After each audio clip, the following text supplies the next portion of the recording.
నమస్కారం, welcome to I dream. ధర్మ మార్గం విత్ విజిత కార్యక్రమానికి స్వాగతం. ప్రస్తుతం మనతో పాటు ఉన్నారు దివ్య విశ్వశక్తి పరివార్ ప్రచారకులు స్వామి ఓం స్వరూప్ గారు. ఇప్పుడు వారితో మాట్లాడి మన సందేహాలన్నింటినీ కూడా నివృత్తి చేసుకునే ప్రయత్నం చేద్దాం. నమస్కారం అండి. దివ్య విశ్వ స్వరూపులందరికీ కూడాను దివ్య ఆశీస్సులు. అక్షయ తృతీయ రాబోతోంది మరికొన్ని రోజుల్లో. నాకు తెలిసి ఏప్రిల్ 30 కావచ్చు. అయితే అక్షయ తృతీయ అనగానే ఆడవాళ్ళందరికీ కూడా చాలా ఆనందకరమైన వాతావరణం, బంగారం కొనుక్కోవచ్చు అని చెప్పి. ఎప్పుడు వస్తుంది అంటే ఎప్పుడు కొన్నా ప్రత్యేకించి ఆ రోజు వస్తుంది అంటే మాత్రం ఎక్కువగా ఉంటుంది. నిజంగా ఆ రోజు బంగారం కొనాలా? ఈ మధ్య కాలంలో చాలా మంది అసలు ఆ రోజు బంగారం కొనాల్సిన అవసరం లేదు అని చెప్తున్నారు. అసలు వాస్తవం ఏంటి? అంటే మామూలుగా ఏంటంటే తల్లులకి బంగారం ఇష్టం, లక్ష్మీప్రదం, అది మనని కాపాడేటువంటి ఒక గొప్ప వరంలాగా కూడా తీసుకోవచ్చు. డబ్బులు ఉన్నప్పుడు కొనుక్కొని మనకి డబ్బులు అవసరమైనప్పుడు ఇబ్బందులు ఉన్నప్పుడు అదే మనని కాపాడి గట్టెక్కిస్తుంది. గోల్డ్ అదొక రకం, అలా కూడా అనుకోవచ్చు. కానీ ఎక్కువగా ఏంటంటే తల్లులు ఏదో కొంచెం అన్నా, ఒక కాసు అన్నా, ఏదో ఒక గ్రామ్ అన్నా కొనుక్కుంటారు. అది కొనుక్కోవడం వల్ల మంచిది. తర్వాత ఏదో విధంగా మనకి ఫ్యూచర్ని దృష్టిలో పెట్టుకునే ప్లానింగ్ లాగా కూడా ఉపయోగపడుతుంది. ఇంకోటి, బంగారము వల్ల ఈ యొక్క శరీరానికి ఆరోగ్యాన్ని కూడా ఇస్తుంది. బంగారం పన్నీళ్ళు అంటూ ఉంటాం. స్వీట్స్ షాప్లోకి వెళ్ళి చూడండి, వెండి పన్నీలు, బంగారు పన్నీలు పూస్తూ ఉంటారు, పూసి స్వీట్లు అమ్ముతూ ఉంటారు. ఇప్పుడు కొంచెం కల్తీ అయిందేమో, నాకు సరిగ్గా తెలీదు. ఒకప్పుడు గోల్డ్ పన్నీళ్ళు చేసేవారు, చేసేసేసి చక్కగా స్వీట్ల మీద పెట్టి తినేవారు. ఇంకా కొంచెం అడ్వాన్స్గా వెనక్కి వెళితే పన్నీళ్ళు చేసేసి దాంట్లో ఇంకా ఔషధ గుణాలు కూడా కలిపిన పన్నీళ్ళతో సహా అన్నంలో కూడా కలుపుకొని తినేవారు. ఇది తెలుసా? తెలీదు. గోల్డ్ తినడం అంటే ఇన్ని రకాలుగా దాన్ని రూపాంతరం చెంది పన్నీలుగా మార్చి, ఇప్పుడు ఆయుర్వేదంలో గొప్పగా మనం మెచ్చుకోదగింది బంగారపు స్వర్ణ భస్మము అని అంటాం. పౌడర్, బంగారం పౌడర్ పేరే. మరి ఎందుకు పెట్టారంటారు ఆయుర్వేదంలో? బంగారం తిన్నట్టుగా అంతే. అదే 100-200కి ఉండదు, ఎక్కువ కాస్ట్లీ. అసలు ఎందుకు తినాలి బంగారాన్ని? మన బాడీలో అన్ని ధాతువులకి, అన్ని లవణాలకి, అన్ని విధాలైనటువంటి మనం ముత్యాలు ఉన్నాయి, ట్యాబ్లెట్స్ ఉన్నాయి ముత్యాలకి, పౌడర్తి. ఆయుర్వేదంలో ఇవన్నీ వాడతాం. ఓకే. అలాగే ఈ నవగ్రహాలకు సంబంధించిన ప్రతి గ్రహానికి ఒక రిప్లికా, ఒక నిర్దేశింపబడ్డ వస్తువుల్ని మనం ధరిస్తాము. ఉంగరం రాళ్ళు, రంగు రాళ్ళు చూస్తూ ఉంటారు. మరి పెరల్, అది వాటికి కూడా పౌడర్స్ దొరుకుతాయి, అన్ని పౌడర్స్ దొరుకుతాయమ్మా. అవన్నీ కూడా మన ఔషధంలో వాడుతూ ఉంటాం. స్వర్ణం ఇందాక చెప్పా, స్వర్ణ భస్మం అని. అలాగే అన్నిటికి కూడా పేర్లు ఉన్నాయి.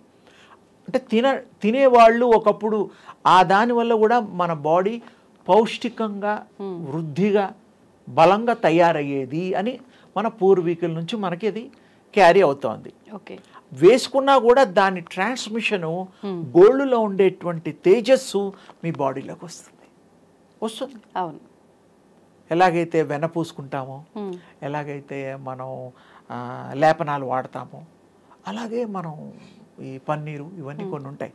అలాగే ఈ ధరించడం వల్ల మనకి దానిలో ఉండే మంచి గుణాలు ఈ యొక్క శరీరం ఆ తల్లి స్వీకరిస్తుంది. స్త్రీలు స్వీకరించి ఆరోగ్యంగా, ఐశ్వర్యంగా, ఆనందంగా, గోల్డ్ కొన్న వాళ్ళు ఎవరు ఏడవరు, నవ్వుతూనే ఉంటారు. ఎప్పుడు ఆనందంగా ఉంటారు. ఈ చేయించుకొని చూపిస్తారు, ఇలా తీసి గాజులు చూపిస్తారు, గొలుసులు చూపిస్తారు, చెవులకు దిద్దులు చూపిస్తారు, బంగారపు బొట్లు కూడా ఉన్నాయమ్మా. చూసారో లేదో నాకు తెలీదు. దేవుళ్ళకే కాదు, మనుషులు కూడా కాస్త డబ్బులు కలిగిన వాళ్ళు బంగారపు బిందియా పెట్టి నార్త్ ఇండియాలో ఎక్కువ చూశాను నేను. తర్వాత దాని మీద వజ్రపు ఇవి స్టోన్స్ పెడతారు. మరి ఎంత వజ్రం, ఎంత కాస్ట్లీ? 2 లక్షలు, 1,00,000 ఆ క్యారెట్ ప్రకారంగా. అంటే ఇదంతా మరి ధనంతో కూడుకున్నదే కాబట్టి ధనం ఉన్న వాళ్ళే కొనగలుగుతారు కాబట్టి అంతే. లేని వాళ్ళు ఏదో ఇష్టంతో అప్పు చేసన్నా కొనుక్కొని మెల్లిమెల్లిగా తీర్చుకుంటారు. శరీరానికి గోల్డ్ ధరించడం మంచిది. ఒకప్పటి గోల్డ్, ఇప్పుడు లేటెస్ట్ గోల్డ్ గురించి నాకు తెలియదు, అందులో ఏం కలుపుతున్నారో కొన్ని వింటూ ఉంటాం కాబట్టి pure gold is good for health. మరి అసలు గోల్డ్ ధరించడం వల్ల ఉపయోగాలు ఏంటో చెప్పారు. ఇంతకీ అక్షయ తృతీయ రోజు గోల్డ్ కొనాలి. నిజంగా? అలానన్నా కొంటాం కదా, ఏదో పేరు పెట్టుకొని. మనం ఆహారం తినేటప్పుడు 3 గంటలకు ఒకసారి 5 గంటలకు ఒకసారి కంపల్సరీ తినాలి, లేకపోతే పడిపోతాం.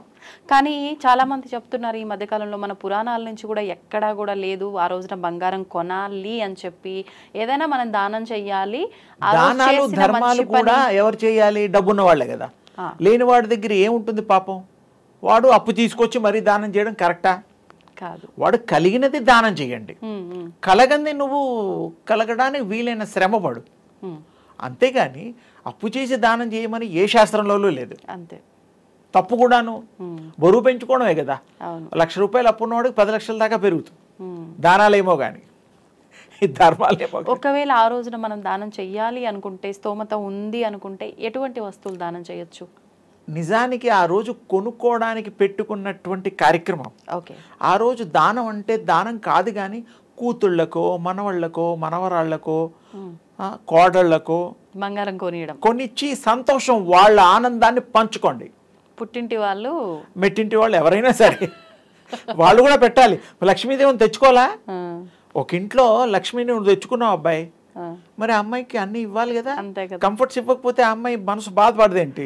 ఇంత సేవ చేస్తున్నాను, ఇంతమందికి వండి పెడుతున్నాను, ఇంతమందికి ఇన్ని రకాలుగా నేను అన్ని కూడా సమకూరుస్తున్నాను, నా మనస్సును ఎరిగి వాళ్ళు సంతోషపెట్టి ఇంత పెసరెత్తు బంగారం కొనిపెట్టలేరా, బాధపడదేంటి? మరి అమ్మాయికి ఎవరు కొనిపెడతారు?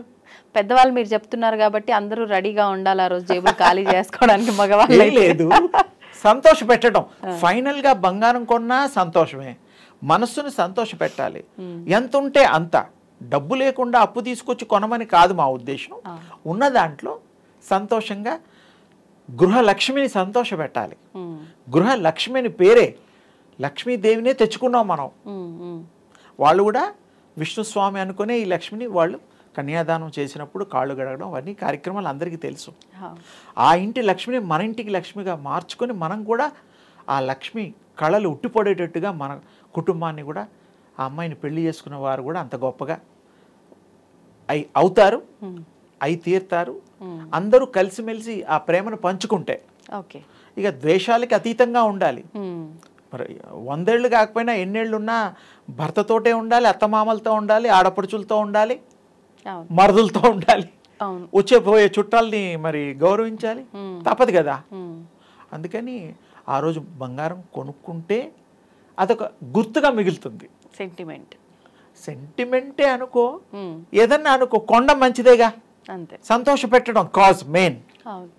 ఒక తల్లిని సంతోష పెట్టేటువంటి కార్యక్రమం కాబట్టి కొనాలి, దాచుకుందాం, ఎప్పటికైనా అది ఉపయోగపడకపోయినా నష్టం లేదు, కానీ కొంటే ఆనందం అంతే.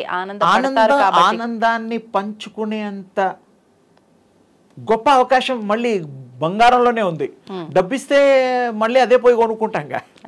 ఏది ఇచ్చినా బంగారం రూపంలో ఇస్తే బంగారం లాంటి మనస్సు సంతోషపడుతుంది. స్త్రీమూర్తి మనస్సు బంగారం. ఆ బంగారానికి బంగారం ఇస్తే మహాబంగారం అయిపోతుంది. అందుకని తప్పకుండా ఆ తల్లుల్ని సంతోషపెడదాం, ఆ తల్లుల్ని లక్ష్మీదేవిగా భావిద్దాం. ఏదో తృణమో పనో ఎవరికి ఎంత శక్తి ఉంటే అది కొనుక్కోవడం తప్పులేదు. ఫస్ట్లో ఇందాక చెప్పాను, ఇది ఉత్తరోత్తర మనకు అవసరమైనప్పుడు కూడా బ్యాంకులు పోక్కర్లేదు. మనకి ఏదైనా అవసరాలు రావాలని కాదు, చెప్పలేం కదా. ఒకరి దగ్గరికి వెళ్ళి చేయి చాచకుండా, అలా అని కష్టాలు ఎవరికి రాకూడదు. ఫస్ట్ పాయింట్, కష్టాలు పడకుండా మనం జాగ్రత్త పడదాం, అంతే చక్కగా ఉంటుంది. అది నిజమైన అక్షయ తృతీయ ఆనంద హేళ పండగ చేసుకోండి. ధన్యవాదాలు అమ్మ. శుభం తల్లి.